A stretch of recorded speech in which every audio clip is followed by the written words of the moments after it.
ಓಂ ಸಾಯಿರಾಮ್.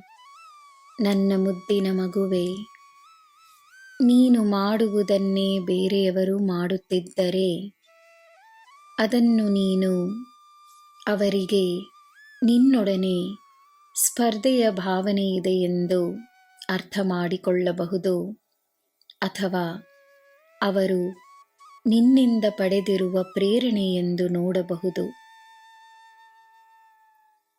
ಒಳ್ಳೆಯದನ್ನು ನೋಡಿ ತನ್ನಲ್ಲಿ ಕೀಳು ಭಾವನೆಯನ್ನು ಹುಟ್ಟಿಸಿಕೊಳ್ಳುವವರು ಎಂದೂ ಕಲಿಯಲು ಸಾಧ್ಯವಿಲ್ಲ. ಆದರೆ ಪ್ರೇರಿತರಾಗುವವರಿಗೆ ನೀನು ಅವರ ಗುರುವಾಗುವೆ. ಯಾವ ರೀತಿಯಲ್ಲಿ ಯಾರ ಜೀವನದಲ್ಲಿ ನೀನು ಗುರುವಿನ ಸ್ಥಾನವನ್ನು ಪಡೆಯುವೆ ಎಂಬುದು ನಿನಗೆ ತಿಳಿಯದಿರಬಹುದು. ಸದಾ ಪ್ರೇರಣೆಯಾಗಿರು.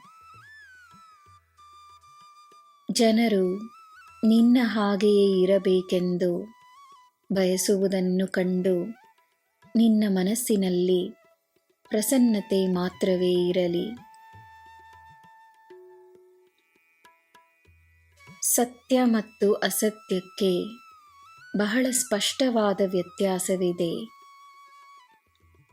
ಸುಳ್ಳನ್ನು ನಿಜವೆಂದು ಹೇಳುವವರಿಗೆ ಒಂದು ತಾತ್ಕಾಲಿಕವಾದ ಗೆಲುವಿನ ಸಂತೋಷವಿರುತ್ತದೆ ಅಷ್ಟೇ. ಆ ಸಂತೋಷ ಕೇವಲ ಒಂದು ಭ್ರಮೆ. ಆ ಭ್ರಮೆಯಲ್ಲಿ ಅವರು ಅದೆಷ್ಟು ಕಾಲ ಇರಬೇಕೆಂದು ಬಯಸುತ್ತಾರೋ ಇರುತ್ತಾರೆ. ಇರಲಿ, ಅವರ ಸುಳ್ಳು ನಿನ್ನ ಸತ್ಯವಲ್ಲ. ಈ ನಿನ್ನ ಸಾಯಿಗೆ ಏನು ತಿಳಿದಿದೆಯೋ ಅದೇ ಮುಖ್ಯವೆಂದು ನಂಬಿ ನೆಮ್ಮದಿಯಾಗಿರು. ನನ್ನ ಮಗುವೆ, ನನ್ನ ಹೆಸರಿನಲ್ಲಿ ಭಕ್ತಿ ಮಾಡುವವರಿದ್ದಾರೆ. ನನ್ನ ಹೆಸರಿನಲ್ಲಿ ವ್ರತ ಮಾಡುವವರಿದ್ದಾರೆ. ನನ್ನ ಹೆಸರಿನಲ್ಲಿ ದಾನ ಮಾಡುವವರಿದ್ದಾರೆ. ನನ್ನ ಹೆಸರಿನಲ್ಲಿ ಪ್ರೇರಣೆ ನೀಡುವವರಿದ್ದಾರೆ.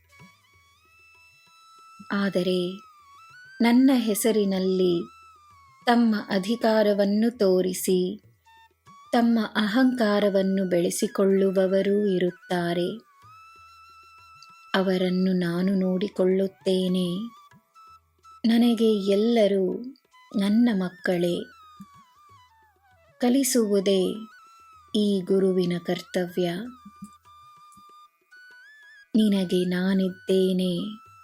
ನಿನಗೆ ಎಲ್ಲ ಶುಭವೇ. ಜೈ ಸಾಯಿರಾಮ್.